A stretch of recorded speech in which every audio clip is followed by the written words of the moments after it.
కేంద్ర ప్రభుత్వ అమృత్ పథకం టెండర్ల విషయంలో బీఆర్ఎస్ కార్యనిర్వాహక అధ్యక్షుడు కేటీఆర్ను ఎవరో తప్పుదో పట్టించారని ఆ పార్టీకి చెందిన పాలేరు మాజీ ఎమ్మెల్యే కందాల ఉపేందర్ రెడ్డి వ్యాఖ్యానించారు. ఈ విషయంలో కేటీఆర్కి అన్ని విషయాలు వివరిస్తాను, వాస్తవాలు చెబుతానని తెలిపారు. రాజకీయాలకు వ్యాపారానికి సంబంధం లేదన్నారు ఆయన. 10 ఏళ్ల బీఆర్ఎస్ పార్టీ హయాంలో లబ్ధి పొందిన వారే ఇప్పుడు కూడా ముందు వరుసలో ఉన్నారని తీవ్రంగా ఆరోపించారు. చూడండి, ఇక్కడ 10 ఏళ్ల బీఆర్ఎస్ పార్టీ హయాంలో లబ్ధి పొందిన వారే ఇప్పుడు కూడా ముందు వరుసలో ఉన్నారని తీవ్రంగా ఆరోపించిందట. ఇది మీ పనితీరు, ఇది మీ కథ. మీరు దయ్యాలు వేదాలు వల్లించినట్టుగానే సామెత ఏదైతే బయట చెప్పుకుంటారో అది మీకు కొంత యాప్ట్గా కనబడుతున్నది ఇప్పుడు ఈ సిచ్యువేషన్ చూస్తే. 10 ఏళ్ళు ఎవరైతే లబ్ధి పొందారో మళ్ళీ గాలి లబ్ధి పొందుతున్నారు.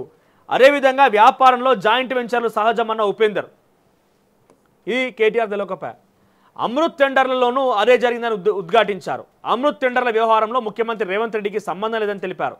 ఈ విషయంలో కేటీఆర్తో మాట్లాడేందుకు ప్రయత్నించినట్టు వెల్లడించారు. అనవసర రాజకీయాలు చేయడం తగదని హితవు పలికారు. తన అల్లుడు సృజన్ రెడ్డి రేవంత్ రెడ్డికి సొంత బావమరిది కాదని, ఆయనకు రాజకీయాలతో సంబంధం లేదని పేర్కొన్నారు. అంటే సృజన్ రెడ్డి ఉపేందర్ రెడ్డి అల్లుడేమో.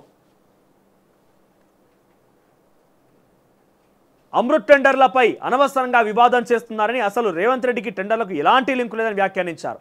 అంతేగాక సీఎం రేవంత్ రెడ్డికి సృజన్ రెడ్డి సొంత బావమరిది కాదని, ఆయనకు రాజకీయాలతో సంబంధం లేదని, రాజకీయ పలుకుబడులతో టెండర్ దక్కించుకోలేదని స్పష్టం చేశారు. అలాగే ఆన్లైన్ టెండర్ల ద్వారా రూల్స్ ప్రకారమే సృజన్ రెడ్డికి టెండర్ దక్కించుకున్నాడని, అంశంపై అవసరమైతే మీడియా ముందుకు రావడానికి కూడా సిద్ధంగా ఉన్నారని చెప్పారు. రేవంత్ రెడ్డి చిన్నమామ కుమారుడు సృజన్ రెడ్డి అని అర్హత లేదని కాబట్టే జాయింట్ వెంచర్కు వెళ్లారని వివరించారు. టెండర్లకు ముఖ్యమంత్రి ఏం సంబంధం అని ప్రశ్నించిన కందాలు రాజకీయాల్లో ఎన్నో మాట్లాడుతుంటారని కొట్టిపడేశారు. మంత్రి పొంగులేటిపై కూడా ఎన్నో వచ్చాయని, అయినా తాను ఏమీ మాట్లాడలేదని అన్నారు. వ్యాపారాలు ఎవరైనా చేసుకోవచ్చని, రాజకీయాలతో సంబంధం లేదని వివరించారు. టెండర్లపై కేటీఆర్ కామెంట్లు కరెక్ట్ కాదని, అమృత్ టెండర్లపై ఆయనకు సరైన సమాచారం లేదని అన్నారు. ఇజ్జత్ మొత్తం బే. నీకు అసలు సమాచారం లేదట మీ ఎమ్మెల్యే, మీ నాయకుడు చెప్తున్నాడు. ఇక్కడ చూడండి, నేనన్న మాట కాదు ఇది. టెండర్లపై కేటీఆర్ కామెంట్లు కరెక్ట్ కాదు, అమృత్ టెండర్లపై ఆయనకు సరైన సమాచారం లేదట, నీ దగ్గర కరెక్ట్ ఇన్ఫర్మేషన్ లేదట. నేనైతే ఈ విషయాన్ని చూసిన తర్వాత నిజంగా చాలా బాధపడి ఒక వారం రోజులు ఇంట్లో నుంచి బయటకు రాకపోతుంది.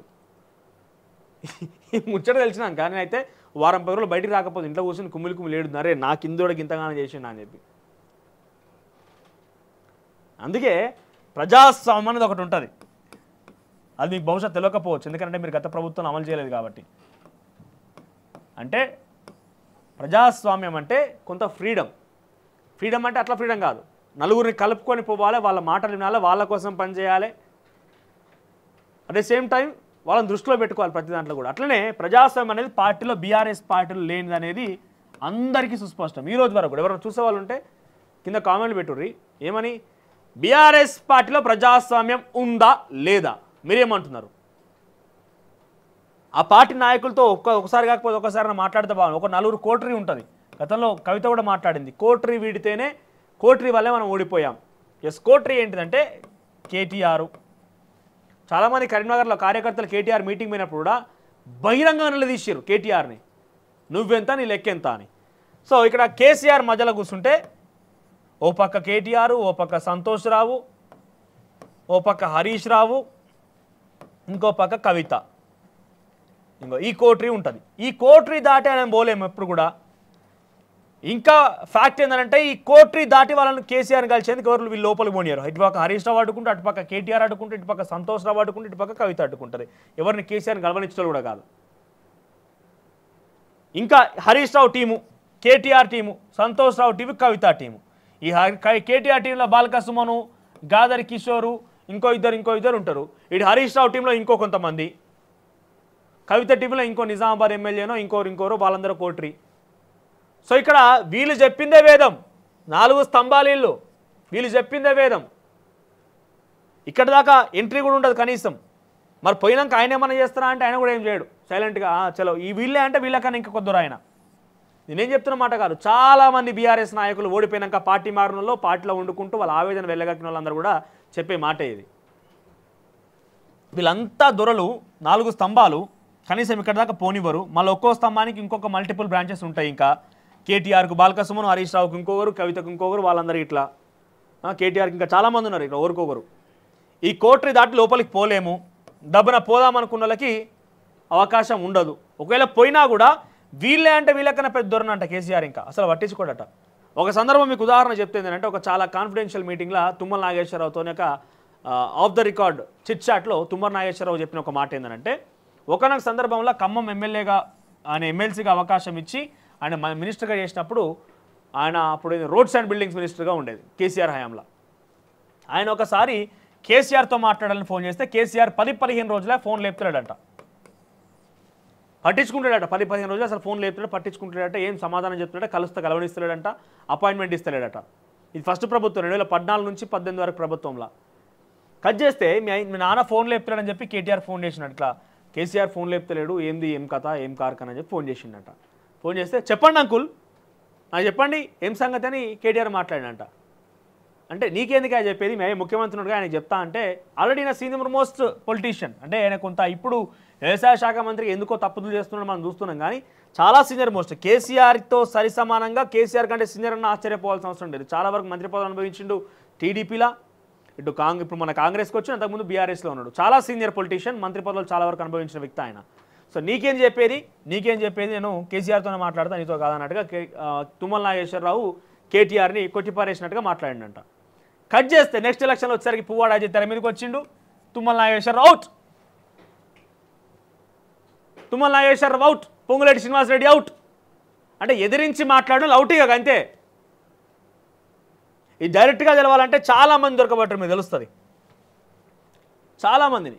అంతెందుకు బహిరంగంగానే ఇక్కడ ఒక సందర్భంలో తాడూరి శ్రీనివాస్ అని చెప్పి ఎంబీసీ మాజీ ఎక్స్ఎంబీసీ కార్పొరేషన్ చైర్మన్, ప్రజెంట్ ఆయన బీజేపీలో ఉన్నారనుకోండి, చాలా సీనియర్ మోస్ట్ లీడర్ బీఆర్ఎస్లో. ఎక్కడ చర్చా కార్యక్రమాలు చూసినా, ఎక్కడ టీవీ కార్యక్రమాలు చూసినా అక్కడ ఆయన కనిపించాడు. ఆయనకి అందరి ముంగట బహిరంగంగానే తెలంగాణ భవన్ వేదికగా అందరూ చూస్తున్నాం, కానీ అందరికి న్యాయం చేయగలిగినాం, కానీ ఇక ఎంబీసీ వర్గాల నుంచి ఇక తాడూరు శ్రీనివాస్కి ఎమ్మెల్సీ ఇవ్వాలని అని చెప్పి అందరి ముంగట బహిరంగంగానే చెప్పినట కేసీఆర్. వీళ్ళందరూ వాళ్ళు చెప్పుకున్న మాట, వాళ్ళ నోటి నుంచి అది ఏకంగా బహిరంగంగానే చెప్పిన మాటలు ఇవన్నీ. చెప్తే అక్కడ అందరి ముంగట చెప్పిండు కదా వస్తుంది కావచ్చు అని పాపం చాలా ఎదురు చూసిండు తాడూరు శ్రీనివాసరావు. చాలా వరకు చర్చా కార్యక్రమాలు పాల్గొనేది, టీవీ డిబేట్ కార్యక్రమాల్లో బీఆర్ఎస్ పార్టీ గురించి చాలా డిఫెండ్ చేసేది, చాలా అంటే చాలా డిఫెండ్ చేసేది. ఆయన గురించి టీవీ మీడియా జర్నలిస్టులో తెలియని వ్యక్తి ఉండరు. సో ఆయన కట్ చేస్తే ఏమైంది, తెలంగాణ భవన్ వేదికగా నాకు అవకాశం ఇస్తానన్నాడు కదా, ఏం కథ ఏం కార్ఖాన అని చెప్పి ఒకసారి కేటీఆర్ని కలిసినట్ట. మరి ఇట్లా ఇట్లా అన్నాడు కదా ఏం కథ అని చెప్పి, అంటే ఆయన ఒక్కడనే కాదు చాలామందికి అట్లా అవకాశం ఇస్తానన్నా కూడా అందరు పోయి ఒకసారి కేటీఆర్ కలిసిరట, మరి ఏమైనా ఎప్పుడు వస్తుంది ఏం కథ అని పట్టించుకోగలట. తర్వాత హరీష్ రావు దగ్గరికి పోయిరట. ఆల్రెడీ కేటీఆర్ని కలిసిరు కదా, కేటీఆర్ టీం మీరు, హరీష్ రావు నా దగ్గరికి ఎట్లా వస్తారని హరీష్ రావు అన్నాడంట. కాదని కవితను కలిసిరట, మరి ఏమైనా పరవ వస్తుంది ఏం కథ అని ఏం చేయలేదట. ఆఖరికి వస్తే దగ్గరికి పోయే వరకే, ఈయన దగ్గరికి పోదామనేసరికి ఇంకొకరు పరవ వచ్చేసింది, అయిపోయింది. ఇట్లా అనేకంగా ఉన్నాయి, ఒకటి కాదు రెండు కాదు, చాలా ఉన్నాయి. ఇంటర్నల్ ప్రజాస్వామ్యం అనేది ఉండదు. ఇప్పుడు వాళ్ళు పోరాడుతున్నారు, వాళ్ళ మాటలు మనం కన్సిడర్ చేయాల్సిందే. ప్రతిపక్ష పార్టీలు ఉన్నారు కాబట్టి వాళ్ళు పోరాడే విధానాన్ని మనం సహకరించాల్సిందే. ప్రభుత్వం పైనటువంటి సమస్యలు వాళ్ళు లేవనెత్తాల్సిందే. ఇవన్నీ మనం ఇప్పుడు మనం ఓకే ప్రతిపక్షం ఉన్నారు కాబట్టి. కానీ ప్రభుత్వం ఉన్నప్పుడు ఇన్ని కథలు ఇంక చెప్పుకుంటూ పోతే చాలా ఉంటుంది. పుస్తకాన్ని రాయొచ్చు, ఓ పుస్తకాన్ని రాయొచ్చు చెప్పుకుంటూ పోతే. ఒకటి కాదు రెండు కాదు. ఒక కోటరీని ముంచి ఇంకో కోటరీ పోతున్నామంటే నువ్వు ఆమె టీం అని అనుకుంటారు. వీళ్ళందరూ కలిసే ఉంటారు, మళ్ళీ వీళ్ళంతా కలిసే ఉంటారు. మీరు గమనించండి, ఇప్పుడు మొన్న కవిత జైలు నుంచి బయటకు విడుదలైన తర్వాత అంతా అన్న సహకారంతో అని చెప్పి ఇద్దరు పక్కపక్కన షేక్ ఇచ్చుకొని కరచాలనం చేసుకొని హగ్గించుకొని బయటకు వచ్చిన అన్నకు చెల్లెకు ధైర్యం చెప్పిన అన్న. కానీ మీరు గమనించండి, 2023 కంటే ముందు, ఆమె అరెస్ట్ కాకంటే ముందు హైదరాబాద్లో ఎక్కడ ఫ్లెక్సీ చూసినా, అంతెందుకు మన సోషల్ మీడియా ప్లాట్ఫామ్ చూడండి, ఎక్కడ చూసినా కేసీఆర్ ఫోటో బాగానే ఉంటుంది. ఆ ఫ్లెక్సీలలో కానీ ఆ ఫోటోలలో కానీ కేటీఆర్ ఫోటో పోలీస్ స్టేషన్లో కదా బోర్డు మీద ఉంటుంది చూసి, నోటీస్ బోర్డులో ఈ సైజులో ఉంటుంది. అంటే వాళ్ళ ఫ్లెక్సీలో చూసి చెప్పేది అనేది, అంటే కనీసం ఫ్లెక్సీలో ఫోటోలు కూడా లేవు. మళ్ళీ కేటీఆర్ మనుషులు ఎవరైనా ఫ్లెక్సీలు వేస్తే కవిత ఫోటో ఉండదు. అంటే అంత రాజకీయం నడిచింది ఒకప్పుడు వాళ్ళ మధ్యలో. ఇప్పుడు వాళ్ళంతా ప్రభుత్వం పోయినాక కొంత ఇప్పుడు తగ్గుతున్నారు, కానీ అమ్మో వాళ్ళని టచ్ చేసే వశమా, వాళ్ళకి చూసే వశమా అసలు కనీసం. అంత పెద్ద కథ. పాపం సుజన్ రెడ్డి విషయంలో కేటీఆర్కి పరువు పోయింది. ఇప్పుడు పరువు పోయింది, కుమిలి ఏలివాళ్ళే.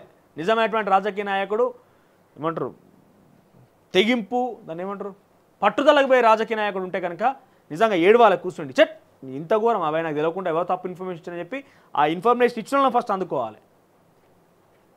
మీ సొంత పార్టీ నాయకుల నుంచే నీకు తెలియదు ఊకో అని చెప్పి వారిస్తారు అంటే నీ స్థాయి ఏడు దాకా వచ్చింది అర్థం చేసుకోండి కేటీఆర్ గారు. అసలైన తొలి వెలుగు. ఫాలో వాట్సాప్ @తొలి వెలుగు official.